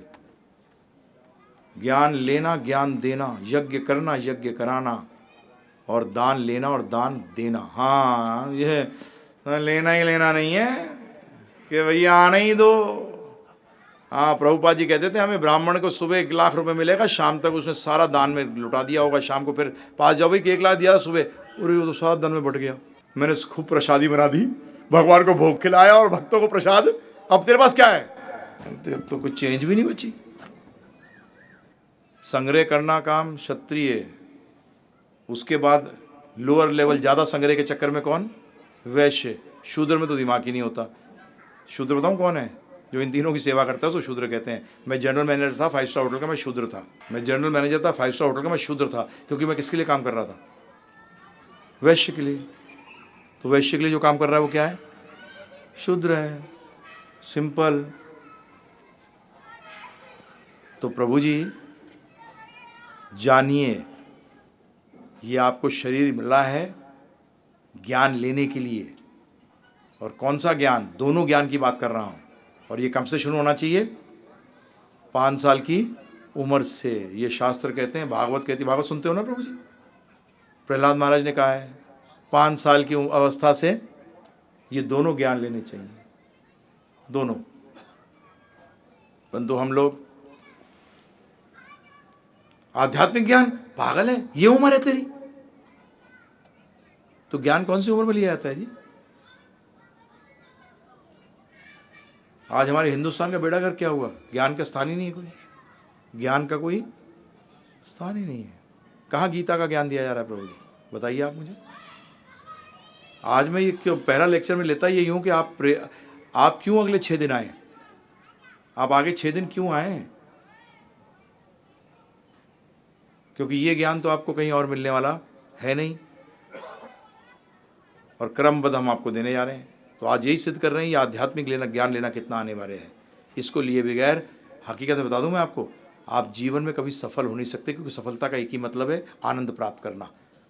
करोड़ों रुपया भी व्यक्ति के पास हो जाए, अगर उसको आनंद प्राप्त नहीं है तो वो असफल व्यक्ति है। मैंने खुद देखा है प्रभु जी। हिंदू जो अस्पताल के अंदर गए थे एक बार, मेरे धर्मपत्नी का कुछ MRI करानी थी, तो वहाँ एक कोई बहुत सिंधी बहुत बड़ा सेठ था प्रभु जी। वो अपने बच्चों को क्या गालियाँ दे रहा था निकाल कर। और उसके साथ के कुछ लोग थे, बता रहे थे कि ये आदमी के पास बम्बई में कम से कम 12,000 करोड़ की प्रॉपर्टी है। और प्रभु जी वो बुजुर्ग साथ हो गया था, बोलते हैं बर्बाद कर दिया, इतने पैसे दे दिए इनको, इनके लिए क्या क्या नहीं कर दिया, मेरा जीवन बर्बाद हो गया। अबे इतना पैसा कमा लिया, बर्बाद क्यों कह रहा है? तू तो आबाद है। क्योंकि आनंद नहीं है तो बर्बाद है। आप लोग जिसको प्रोग्रेस कहते हो प्रभु जी, वो प्रोग्रेस है कहाँ? हमने प्रोग्रेस करी कहाँ है? हमने तो दुख की तरह प्रोग्रेस करी है। जिस टेंशन को कभी किसी ने जाना नहीं था कि टेंशन होता है। बच्चों में कभी आत्महत्या सुनी नहीं थी। मेरा भी 53 साल 52 साल उम्र हो रही है। जब मैं भी 18-17 साल का था, हमने कभी आत्महत्या सुनी नहीं थी प्रभु जी। आप लोग तो मेरे से बुजुर्ग हैं, कहीं बैठे हुए यहाँ, बताइए आपने कभी सुनी थी बचपन के अंदर आत्महत्या? एग्जाम में फेल हो गए, अबे कौन से 12 साल में कुंभ है, अगले साल फेल आ जाएगा यार। हाँ, हम तो वैसे मस्ती से जीते थे। हैं? कंपटीशन बढ़ गया है, उससे क्या? उस टाइम कंपटीशन नहीं था। ध्यान रखिएगा, ये एक बहुत बड़ा ढोंग है ये। उस टाइम नौकरियां कम थी तो लोग भी कम थे, आज नौकरियां ज़्यादा हैं तो लोग भी ज़्यादा है। मेरे से कई बार मैनेजमेंट वाले लोग बात करते हैं, मैं डोंट टॉक, फालतू बात मत करो। उस टाइम नौकरियां भी कम थी, उसी हिसाब से लोग भी। क्या उस टाइम कंपटीशन नहीं थी प्रभु जी? आप बताइए मुझे, किसने कहा कि उस टाइम कंपटीशन नहीं थी? उस टाइम भी कंपटीशन थी। उस टाइम कम पोजीशंस थी, कम लोग थे। आज पोजीशंस ज्यादा हैं, लोग भी ज्यादा हैं, परंतु आज हैंडल करना नहीं आता कि कैसे किस तरीके से हैंडल करें, क्योंकि हमारे माता पिता ने हमें ट्रेनिंग नहीं दी। गलती प्रभु जी ध्यान रखिएगा, सबसे बड़ी समाज की गलती, माता पिता को गुरु कहना बहुत आसान है और इज्जत लेना बहुत आसान है, परंतु माता पिता बनना बहुत मुश्किल है। बच्चा पैदा करने से कोई माता पिता नहीं बनता। बच्चा पैदा करके उसको पालने से कोई माता पिता नहीं बनता, वो तो जानवर भी करते हैं। भागवत साफ कहता है, जो व्यक्ति माता पिता, पुत्र, राजा, गुरु और स्वजन, स्वजन का मतलब मामा, चाचा, ताऊ, मित्र कोई भी हो, बनने योग्य नहीं है, जो कि अपने पे आश्रित व्यक्तियों को जन्म मृत्यु के चक्कर से तार ना सके। फिर दोहरा रहा हूं, जो अपने पे आश्रित को जन्म मृत्यु को, मामा बनाए तो भांजे को तार सकता है, भांजी को तार सकता है जन्म मृत्यु के चक्कर से? नहीं, तो तू मामा नहीं है। माता पिता बनते हो, ये ज्ञान दिया है आपने, जो तो ज्ञान दिया उसे तो दुख ही बढ़ा है, उसे तो टेंशन बढ़ी है जीवन के अंदर, आपके में भी और बच्चे के में भी। गुरु को तो प्रभु जी काम है वो सब चीज़ों से, इनसे आपको दूर ले जाता है। गुरु का काम दांत मांजना सिखाना नहीं है, वो एक छोटा सा हिस्सा है, उसका हिस्सा है परंतु छोटा सा हिस्सा है। तो इसीलिए मैं आप सबसे हाथ जोड़कर विनती करता हूं कि इस गीता को, ज्ञान को जीवन में लगाइए और जीवन सफल होगा। मैं आपको पोस्ट डेटेड चेक नहीं दे रहा कि मुक्ति मिल जाएगी आगे चलकर। अरे आज इसी क्षण मुक्त हो सकते हो। मुक्ति का मतलब क्या? मुक्ति के अलग अलग स्तर हैं। पहले तो अज्ञानता से मुक्त हुई है। पहले किससे मुक्त हुई है? कैसे मुक्त होंगे? ज्ञान लेकर। और एक हिंदुस्तान के अंदर पुरुष वर्ग से बात करो कि भाई आया कर सत्संग में, बीवी जाती है। अच्छा, फिर बीवी कल से खाना शुरू करेगी, तू मत खाइयो है। मैं तो पुरुष वर्ग से पूछता हूं, प्रभु जी ये तो ऐसा लगता है कि तू कभी मरेगा ही नहीं। बेटा जब तू मरेगा तुझे अलग तो अपने कर्मों का भोगना पड़ेगा। और ध्यान रखिएगा, हमारी कहावत है हमारे शास्त्रों के अंदर कि पति का किया हुआ 50% पत्नी को जाता है, परंतु पत्नी का किया हुआ 1% भी पति को नहीं जाता। हाँ, ध्यान रखिएगा, 1% भी पति को नहीं जाता। समझे? हमारी खिचड़ी नहीं है शास्त्र, हमारे बड़े क्लियर हैं शास्त्र। ये कलयुग है, धर्म का युग है, अधर्म का युग है? बताइए मुझे जरा, हैं? तो अधर्म फैलाएगा कौन? रावण का हरण किसने किया था? रावण ने कि रावण साधु बन के हरण किया था? तो धर्म का हरण कौन कर सकता है? अधर्मी जो धर्म का वेश धारण करके धार्मिक बन रहे हैं। 4 क्वेश्चन करोगे भागते नजर आएंगे। आप प्रश्न ही नहीं करते। 4 प्रश्न करोगे तो क्या कहता है? उत्तर बताओ, क्या देता है? अब बेटा जो बोल दिया कर दे। फालतू बात नहीं करो। हमारे सारे उपनिषद प्रश्न उत्तर हैं। हमारे सारे उपनिषद प्रश्न उत्तर हैं। हमारे शास्त्र प्रवचन नहीं है, हमारे सारे शास्त्र प्रश्न और प्रश्नों के उत्तर हैं। शिष्य ने प्रश्न किया और गुरु ने जवाब दिया। गुरु का काम नहीं है कि सर पे पैर रख दिया बस जा तेरा कल्याण हो जाएगा। फिर तो भगवान ने कर दिया होता अर्जुन के साथ ये कि जाए, हे सर ला इधर, चल अपनी टोपी उतार, हैं तेरे सर पे पैर रखता हूं मैं, ले हो गया तेरा काम। अरे क्यों बुद्धि नहीं लगाते? अर्जुन के सामने साक्षात कृष्ण भगवान खड़े थे, तब भी वो दुखी था क्योंकि वो भगवान की आज्ञा का पालन नहीं कर रहा था। आप मंदिर में नाक रगड़ते रगड़ते मर जाओगे, असुर रहो थे, असुर रह जाओगे जब तक कि आप भगवान की आज्ञा का पालन नहीं करते। हनुमान जी की उपासना करते हो, परंतु हनुमान जी क्या करते हैं वो कभी देखते नहीं, जो कि रामचंद्र जी की आज्ञा पालन करने के लिए हर नित्य हर क्षण लगे रहते हैं। और हम क्या करते हैं बताइए? हम क्या कर रहे हैं?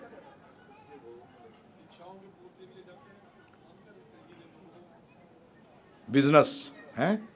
भगवान ये दे दे, 4 नारियल चढ़ाऊंगा। भगवान कहेंगे लक्ष्मी जी से, अभी 4 नारियल आ रहे हैं यार, है ना, कमी हो गई इनको, तो 4 नारियल देगा ये, क्या कमाल है। जब भी मैं आपसे अनुरोध कर रहा हूं, इस जन्म में अब तो अनंत जन्मों तो ध्यान रखिएगा, भौतिक जगत में फंसे हो तो उसका मतलब आपने भगवान को नौकर बना रखा है और आप मालिक बने हुए हो। नहीं नहीं जी, हम तो मालिक मानते हैं। यार कमाल के, आज के नौकर को आप कह दो ये कर, कल दिन घर छोड़ के चला जाएगा ना प्रभु जी। क्या कहते हो उससे? अरे कर दे, ओवर टाइम दे दूंगा, तुझे ये कर दूंगा। तो भगवान से भी क्या करते हैं? ये काम कर दे, ये पैसा दे दूंगा, ये इतने लोगों को खिला दूंगा, है ना प्रभु जी? कभी कहा जाके भगवान के सामने, बताइए भगवान मैं क्या करूं? बताइए किसने कहा? कौन कहता है जाके भगवान के सामने? कहा कभी? भगवान ऑर्डर सप्लायर हैं आपके।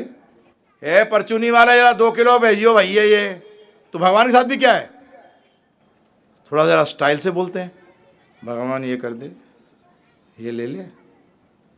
एक बार मालिक बनाइए उनको, एक बार मालिक बना के देखिए प्रभु जी, एक बार बना के तो देखिए कि बोलिए मैं क्या करूं, मैं अब कोई इच्छा अपनी रखूंगा, आप जो कहेंगे वो मैं करूंगा। तो लोग मुझ पे मेरे पास आते हैं, भगवान के पास बोलते हैं जी, वो जवाब ही नहीं देते। वो कहते हैं बोल बोल के थक गया हूं, पहले उसी को तो पालन कर लें। भगवत गीता बोली, भागवतम बताई, ये तो मैं बता चुका हूं। और मेरे भक्त इन चीज़ों का उच्चारण कर रहे हैं, तो उसका तो एक बार पालन कर ले और फिर देख। तो मैं आप सबसे हाथ जोड़कर विनती कर रहा हूं कि एक बार मालिक बना के देखो उसको, एक बार, ज्यादा नहीं, एक बार। अनंत जन्मों से हमने उनको नौकर बनाया हुआ है, एक जन्म में उसको मालिक बना के देखो। इन 6 दिन के अंदर ये सिर्फ जान जाओ कि भगवान हमसे चाहते क्या हैं, और उसको पालन करना मैं आपको आखिरी दिन बताऊंगा। 24 घंटे आप जिस स्थिति में, उस स्थिति में रह के भक्ति कैसे कर सकते हैं, जो प्रश्न किया था ना प्रभु जी ने, मैं आपको बताऊंगा। 24 घंटे जिस स्थिति में हो, बिजनेस कर रहे हो, सर्विस कर रहे हो, घर गृहिणी हो, जो भी हो, 24 घंटे, जिसमें 24 घंटे का मतलब मैं 24 घंटे बोल रहा हूं, सोना भी कैसे भक्ति हो सकती है, ये मैं आपको सिद्ध करके बताऊंगा। क्योंकि भगवान ने गीता में कहा है कि हर क्षण क्या करना है, तस्मात् सर्वेषु कालेषु माम अनुस्मरण च, तस्मात् सर्व कालेषु, हर काल के अंदर माम अनुस्मरण, मेरा अनुस्मरण कर। अनुस्मरण का 2 मतलब होता है, मेरे को याद कर और मेरी आज्ञा का पालन कर। अनु का मतलब है आज्ञा पालन करना, स्मरण का मतलब है उनके बारे में सोचना। ये मैं आपको सिद्ध करके बताऊंगा 24 घंटे कैसे कर सकते हो। आपको कुछ छोड़ने की जरूरत नहीं है, क्योंकि योग का काम मतलब है जोड़ना, छोड़ना नहीं। और आप सब योग करते हो, योग करे बगैर जीवन में आप सफल ही नहीं हो सकते। भूख लगती है तो किसका योग करते हो? अज्ञान में होते हो तो किसका योग करते हो? ज्ञान। प्रभु जी योग करे बगैर तो जीवन चल ही नहीं सकता। परंतु गीता वो योग बताती है जिसमें कि सारे योग अपने आप ही इंक्लूडेड हो जाते हैं। अभी तो आपको अलग अलग जगह को योग करके तब जाके मिलता है, तब आप में कुछ आनंद आता है। परंतु यहाँ ऐसा योग बता देते हैं, गीता के अंदर ऐसा योग बता दिया गया है कि सब कुछ सही हो जाएगा। और जो ये योग शिविर लग रहे हैं, ये योग नहीं है, स्वास्थ्य शिविर हैं। यहाँ लोग योग के लिए नहीं जा रहे प्रभु जी, यहाँ लोग किस लिए जा रहे हैं? स्वास्थ्य के लिए। तो झूठ बोलते हैं जब योग शिविर बुलाते हैं इसको। योग शिविर ना बुलाएं, क्या बुलाएं प्रभु जी? स्वास्थ्य शिविर। योग का मतलब तो भगवान से जुड़ना है। वो तो मेरे ख्याल से जो खुद बता रहे हैं उनको भी नहीं पता कि भगवान से कैसे जुड़ना है। और कृष्ण भगवान को योगेश्वर कहा गया है, तो उसका मतलब उन्हीं से सीखे तो उससे और कोई बात बढ़िया। पतंजलि को भी योगेश्वर नहीं कहा गया। योगेश्वर किसको कहा गया? कृष्ण भगवान को। एक्चुअली असली योग सूत्र 100-150 साल पहले भगवद गीता को माना जाता था। ये तो फालतू के लोगों ने धंधा शुरू कर दिया। योग का एक ही मतलब है, भगवान से जुड़ना। क्यों? क्योंकि भगवान से जुड़ने से बाकी सारी प्रॉब्लम हल हो जाती हैं। ये कैसे होती हैं यही बताऊंगा मैं आपको, यही बताऊंगा। ध्यान रखिए, गीता के अंदर आपके साथ मैं प्रैक्टिकल एप्लीकेबल बातें कर रहा हूँ, आज भी कर रहा हूँ। मंदिर जाने से क्या लाभ, कैसे लाभ निकालना। आप लोगों को ये भी नहीं मालूम कि मंदिर जाके लाभ कैसे निकालना। एक्चुअली आपको तो ये भी नहीं मालूम कि भगवान से मांगना क्या है। आज प्रॉब्लम तो ये आ गई कि आपको ये भी नहीं मालूम कि भगवान से मांगना क्या है। और अगर मालूम भी पड़ गया क्या मांगना है तो एप्लीकेशन करना नहीं आता। राशन कार्ड चाहिए, पासपोर्ट ऑफिस जाके एप्लीकेशन लगा रहे हो, क्या होगा? है प्रभु जी, मिलेगा? भगा दिए जाओगे। और हमने ज्ञान की बात करी तो हमारे शास्त्र बताते हैं कि जो संस्कृत के अंदर ज्ञान को कहा जाता है प्रमा। क्या कहता है? प्रमा। और उस प्रमा को प्राप्त करने के तरीके को बोलते हैं प्रमाण। जो प्रमा को प्राप्त करने का तरीका है उसको क्या बोलते हैं? प्रमाण। समझ गए? सरल। संस्कृत में ज्ञान को क्या बोलते हैं? प्रमा। और उसको प्राप्त करने के तरीके को क्या बोलते हैं? प्रमाण। तो अब ध्यानपूर्वक सुनिए, प्रमाण वो है जिससे कि सत्य को जाना जाता है। अब एक चीज समझ लीजिएगा, सत्य कभी कड़वा नहीं होता। आप कहोगे हमने तो ये सुना है कि सत्य कड़वा होता है। नहीं, सत्य कभी कड़वा नहीं होता, क्योंकि सत्य दूसरा नाम है कृष्ण। और कृष्ण कभी कड़वे नहीं है, क्योंकि वेदांत सूत्र कहती है आनंदमयो अभ्यासात, के भगवान तो आनंद के पुंज हैं, तो कड़वे हो कैसे सकते हैं। आप कहोगे फिर प्रभु जी सत्य कड़वा क्यों लगता है? सिंपल उदाहरण समझिए। व्यक्ति बहुत बीमार है प्रभु जी, बुखार से पीड़ित है, 10-12 दिन हो चुके हैं बुखार चढ़ते लगातार लगा हुआ है। उसके सामने आप 56 किस्म के बहुत बड़े व्यंजन देते हो लाके, वो खाएगा, उसको अच्छा लगेगा खराब लगेगा? व्यंजन खराब है कि उसमें गड़बड़ है? और वो क्या कहता है? खाना बेकार है। आप समझ जाते हो खाना बेकार नहीं, ये बेकार है। इसी तरीके से हम अभी बीमार हैं, इसलिए हमें सत्य जो है क्या लगता है? कड़वा लगता है, जबकि सत्य कड़वा नहीं है। क्लियर हो गया? जब व्यक्ति को पीलिया होता है, जब उसको मिश्री खिलाई जाए, गन्ने का रस खिलाई जाए, तो उसको वो कड़वा लगता है, परंतु डॉक्टर कहता है इसको यही खिलाए जाओ, यही खिलाए जाओ, क्योंकि इससे क्या होगा, एक दिन इसको इसी से सुधरेगा और यही चीज़ इसको मीठी लगने लगेगी, जिस दिन समझ लो उस दिन बीमारी जो है वो कम होने लगी। इसी तरीके से ये ज्ञान है, इसी तरीके से भगवान का नाम है। शुरू में बड़ी मुश्किल होती है प्रभु जी, क्योंकि हम इतने ज़्यादा पीड़ित हैं इस रोग से, भव रोग से इतने पीड़ित हैं कि हमें नहीं। और अब मैं बोलूँगा कई चीज़ें, ध्यान रखिएगा। हमारे गुरु महाराज श्रील प्रभुपाद जी ने हमें आज्ञा दी थी कि सत्य बोलना, सिर्फ लोगों को अच्छा लगे या बुरा, क्योंकि डॉक्टर नहीं देखता कि व्यक्ति को चीरा लगाने से अच्छा लग रहा है या बुरा। जब चीरा लगाना है तो चीरा मतलब समझ गए, काटना। अगर पेशेंट के लिए अच्छा है तो वो ये नहीं देखता कि पेशेंट उसको गाली दे रहा है या क्या दे रहा है, वो तो काट लगाता है। तो प्रभुपाद ने कहा साधु का दूसरा नाम है डॉक्टर, साधु का दूसरा नाम क्या है, डॉक्टर। और डॉक्टर का काम जहाँ जरूरत पड़े वहाँ चीरा लगाओ। तो आपको कई जगह लगेगा चीरा लगा रहा हूँ, एक्चुअली वो चीरा है नहीं, परंतु आपके वो दुखती रब को दबा दिया। तो प्रभु जी क्या करूं, उधर पस ज़्यादा भरी हुई थी तो दबा के निकालनी पड़ेगी, तो दर्द तो होगा। तो इसलिए सत्य कभी कड़वा नहीं होता, ये दिमाग से हटा दीजिएगा। अब आते हैं हम प्रमाण पे। तो प्रमाण वो है जिससे कि सत्य जाना जाए, क्योंकि झूठ के चक्कर में तो हम कोई भी नहीं है। हम लोग सब सत्य ही ढूंढ रहे हैं प्रभु जी। रिश्ते में सच्चाई ढूंढ रहे हैं, हर वस्तु में सच्चाई ढूंढ रहे हैं, सत्य ढूंढ रहे हैं। क्यों? क्योंकि अगर सत्य मिल जाएगा तो वो रिश्ता कभी ख़त्म नहीं होगा, और झूठे रिश्तों का कोई पैर है ही नहीं। तो हम लोग सब सत्य ढूंढ रहे हैं। तो उस सत्य को, अब सत्य को 3 प्रमाण तो 10 किस्म के बताए गए हैं शास्त्रों में, परंतु 3 मुख्य हैं, बाकी 7 इसमें मिल जाते हैं। उसमें समय हम बर्बाद नहीं करेंगे। हम 3 जो मुख्य प्रमाण हैं उनको लेते हैं। पहला प्रमाण जिसको कि आप मुख्य मानते हो उसको कहते हैं प्रत्यक्ष। क्या कहते हैं प्रभु जी? प्रत्यक्ष प्रमाण। परंतु इसमें तो गड़बड़ है। प्रत्यक्ष प्रमाण कई बार सही बैठता है और कई बार गलत बैठता है। उसका कारण, क्योंकि इस प्रत्यक्ष प्रमाण में 4 कमियां हैं। तो पहली कमी क्या है? हमारी इंद्रियां अपूर्ण है। तो जो प्रत्यक्ष प्रमाण आप ले रहे हो वो किससे ले रहे हो? इंद्रियों से ले रहे हो, और ये इंद्रियां क्या है? अपूर्ण है। मेरी आंख खराब है, आप मेरी ऐनक उतार दो तो प्रभु जी मेरा प्रत्यक्ष प्रमाण जो देखने वाला है वो तो सारा गड़बड़ हो गया प्रभु जी। अगर बिजली चली जाए तो फिर गड़बड़ हो गया। उसका मतलब ये इंद्रियां क्या है? अपूर्ण है। दूसरा गड़बड़ क्या है प्रभु जी? हम भ्रमित हैं, सोचते कुछ है और होता कुछ है। घर में जाइए, गिलास लीजिए, पानी में आधा भरिए, उसके अंदर पेंसिल डाल दीजिए, क्या लगेगी? टूटी हुई कि सीधी? टूटी हुई। पेंसिल टूटी हुई है क्या? नहीं, सीधी हो गई। भ्रमित है हम, सोचते कुछ है और होता कुछ है। सबसे बड़ा भ्रम क्या है? हम ये शरीर नहीं है, हम क्या है? आत्मा है। और हम लोग क्या लेके चल रहे हैं अपने आप को?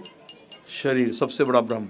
तीसरा, धोखा देना और धोखा खाने की आदत। कोई व्यक्ति ये क्लेम नहीं कर सकता कि मैं धोखा नहीं दे रहा। हम सबसे बड़ा धोखा तो अपने आप को देते हैं कि नहीं, इस भौतिक चीज़ से हमें सुख मिल जाएगा, और जीवन भर हम ट्राई करते रहे, आज तक मिला नहीं। मेरे पिताजी ने मुझसे कहा था कि बेटा मैं सर्विस में हूँ इसलिए इच्छाएं पूरी नहीं कर सकता, तू बिजनेसमैन बन जाएगा तो अच्छा रहेगा। तो मुझे क्या बोला? बिजनेस के लिए प्रेरित कर दिया। और बिजनेसमैन अपने बच्चे को क्या बनाना चाहता है? यार सर्विस कर लेगा तो अच्छी नौकरी मिल जाए, इससे बढ़िया कोई चीज़ नहीं है। धोखा दे रहे और धोखा खा रहे हैं। चौथा, अंग्रेजी में कहावत है टू आर इज ह्यूमन। गलतियां करना तो मनुष्य का स्वभाव है। अब ये 4 कमियां जब हमें हैं तो प्रत्यक्ष तो प्रभु जी गड़बड़ होगा नहीं होगा? बताइए। क्योंकि इंद्रियां अपूर्ण, गलती करने की आदत, धोखा देना और धोखे खाने की प्रवृत्ति, और भ्रमित होना, क्या सही है और सही क्या गलत है जानना नहीं जानना, ये 4 चीजें। अब दूसरा प्रमाण बताया गया अनुमान। अनुमान कैसे लगाते हो? प्रत्यक्ष से। अनुमान भी कैसे लगाते हो? जब प्रत्यक्ष से प्रमाण प्राप्त करते हो कुछ, तब अनुमान लगाते हो, तो अनुमान भी गड़बड़ हो गया। बोलो प्रभु जी तो आपने सब गड़बड़ कर दिया। तीसरा बताया गया शब्द प्रमाण। क्या बताया गया?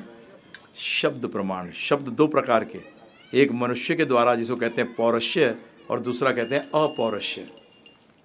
अपौरुष्य कौन है? भगवान। जो भगवान के मुख से आते हैं उनमें ये कोई कमी दही है। भगवान पूर्ण है, इसलिए उनके शब्द भी पूर्ण है, इसलिए उनके शब्द अगर मानेंगे तो जीवन भी सही हो जाएगा, क्योंकि सही ज्ञान प्राप्त होगा। अभी आप जितनी भौतिक ज्ञान लेते हैं प्रभु जी, साइंस के अगर कोई विज्ञान का पढ़ा जो अभी पढ़ता भी हो, अभी भी पढ़ता हो, तो जानता है हर चौथे दिन विज्ञान जो कहती है उसको हर चौथे दिन रिजेक्ट कर देती है। हर चौथे दिन अगर किसी को इंटरेस्ट हो विज्ञान के अंदर तो वो जानता है इस बात को कि जो आज एक्सेप्ट किया उसको चौथे दिन। मैं उदाहरण खुद का देता हूं प्रभु जी, मेरे पहले पेट में दर्द होता था, बच्चा था बचपन में, तो मुझे बरालगन बताई गई लेने के लिए, बरालगन लिया करो। और आज 10 साल पहले क्या बोल दिया प्रभु जी, बरालगन तो जहर है, मर गया मैं तो। डॉक्टर ने पता नहीं कितनी खिला दी मुझे, और आज बोल रहे हैं वो जहर है। हमारी कितनी दवाइयों के साथ ऐसा होता है प्रभु जी, होता ही नहीं होता? बताइए, कितनी दवाइयों के साथ ऐसा होता है। इसी तरीके से विज्ञान की थ्योरियां हैं, थोड़ा सा दिमाग लगाइएगा। थ्योरी का मतलब होता है जो अभी सिद्ध नहीं हुई, ध्यान रखिएगा। थ्योरी का मतलब है अभी सिद्ध नहीं हुई, और विज्ञान 98% थ्योरी है। जो नियम है ना, लॉ जिसको कहते हैं, वो तो भौतिक है सिर्फ। गुरुत्वाकर्षण की शक्ति, ये किसके द्वारा है? भगवान के द्वारा। बाकी तो हम लोग क्या कर रहे हैं, हो सकता है ये, हो सकता है वो। तो इसलिए शब्द प्रमाण अपौरुषेय, तो ये ध्यान रखिएगा, अपौरुषेय। तो हम जो बात करने जा रहे हैं गीता के ऊपर, वो किसके द्वारा बोली गई है? भगवान श्री कृष्ण। जब ये हर जगह जब कृष्ण भगवान बोले हैं तो क्या बोला गया? भगवान उवाच। कौन बोल रहे हैं? भगवान बोल रहे हैं। तो ये क्लियर हो गया प्रभु जी। इसी ज्ञान को लेने के तरीके में 2 तरीके के पंथ बताए गए ज्ञान लेने के। एक को कहते हैं अवरोहा पंथ, एक को कहते हैं रोहा पंथ। अवरोहा पंथ का मतलब होता है कि हमारे पिताजी ने हमसे कहा कि बेटा सब लोग मरते हैं, और मैंने मान लिया। ये तो हो गया अवरोहा पंथ। और रोहा पंथ क्या है? मेरे पिताजी ने कहा कि सब लोग मरते हैं, बोलते हैं मैं नहीं मानता, मैं तो सबको मरते हुए पहले देखूंगा तभी मानूंगा। पॉसिबल है? नहीं है। मैं सबों को मरता हुआ कभी देख ही नहीं सकता। उसका मतलब मैंने जीवन अंत हो गया, परंतु मैंने नहीं माना कि लोग सब मरते हैं। तो जब ही कहा गया है कि बेटर क्या है? अथॉरिटी, मतलब अधिकारी से ज्ञान ले लो, टेंशन खत्म। और भगवान से बड़ा कोई अधिकारी तो है ही नहीं। तो हम क्या करने की कोशिश कर रहे हैं? अब ये ज्ञान को कैसे लेंगे हम? अपने द्वारा। अब अंत करते हुए शास्त्र बताते हुए कि शास्त्र, आध्यात्मिक ज्ञान की पुस्तकों को क्या कहते हैं? शास्त्र। शास्त्र आया है संस्कृत के एक शब्द से जिसका कहते हैं बीज शब्द, जिसको संस्कृत में कहा जाता है धातु शब्द, वो है शस। शस का मतलब शासन करना। क्या करना? शासन करना। इसी शस शब्द से आया क्षत्रिय, वो शासन करता है। शस्त्र शासन करने में सहायक है, और शास्त्र जो जीवन को शासन करने में सहायक है, उसको क्या कहते हैं? शास्त्र। समझ गए? शास्त्र का मतलब उसमें नियम है, क्या सही है और क्या गलत है। जहाँ नियम बोलूँगा कई लोग हिलने लग जाते हैं, और ज़्यादातर युवा वर्ग तो बहुत ज़्यादा हिलता है, बोलता है यार नियम की बात करने लग गए। ध्यान रखिएगा, नियम बांधता नहीं है, नियम स्वतंत्र करता है। अगर मुझे यहाँ से बड़ी चौपड़ जाना हो और ट्रैफिक के नियम नहीं हो तो क्या होगा प्रभु जी? पहुँच जाऊँगा? नहीं पहुँचूंगा। उसका मतलब नियम होने से मैं स्वतंत्र हो गया अपने लक्ष्य को प्राप्त करने के लिए। और अगर आप नियम पालन नहीं करोगे तो आप क्या हुए? बंध गए। इसलिए नियम बांधते नहीं, नियम स्वतंत्र करते हैं। और शास्त्र हमें नियम बताते हैं जिससे कि हम आनंद प्राप्त करने के लिए स्वतंत्र हो सकें। इसलिए हमें शास्त्रों को समझना पड़ेगा। भगवान ने जो भी चीज़ समझाई है उसके बाद में उसके कुछ विश्लेषण भी किया है। ऐसा नहीं कर दिया ये कर दे, नहीं, उन्होंने उसका विश्लेषण भी किया है, क्यों करे ऐसा ये बताया है। तो इसी के साथ आज का ये सत्र हम समाप्त करते हैं। तो मैं ज़्यादातर अपना अंत करते हुए यही कहता हूँ कि हकीकत में मैं आपका सेवक हूँ, क्योंकि वो काम तो मैं कर रहा हूँ, सुन तो आप रहे हो ना आराम से बैठकर। तो इसलिए सेवक कौन हुआ? मैं क्या आप? मैं हुआ। तो बहुत बहुत धन्यवाद, आपने आए। और मैं आपसे अनुरोध करूँगा कि आइए, कल से ये इतना कंप्लीट हो गया है, कल से हम शुरू करेंगे कि भगवद गीता के बारे में, भगवद गीता में क्या कुछ है, कैसे समझाया गया है, वो फिर बाकी 6 दिन चलेगा। 6ठे दिन हम आपको बताएंगे कि भगवद गीता को जीवन में 100% कैसे लगाया जा सकता है। बहुत बहुत धन्यवाद। श्री श्री राधा गोविंदे भगवान की जय। श्री श्री राधा गोप श्रेष्ठ की जय, श्री जगन्नाथ बलदेव सुभद्रा मैया की जय, श्री श्री गौर निताई की जय, शिल प्रभुपाद की जय, आप सब भक्तों की जय। गौर प्रेमानंदे हरि हरि बोल।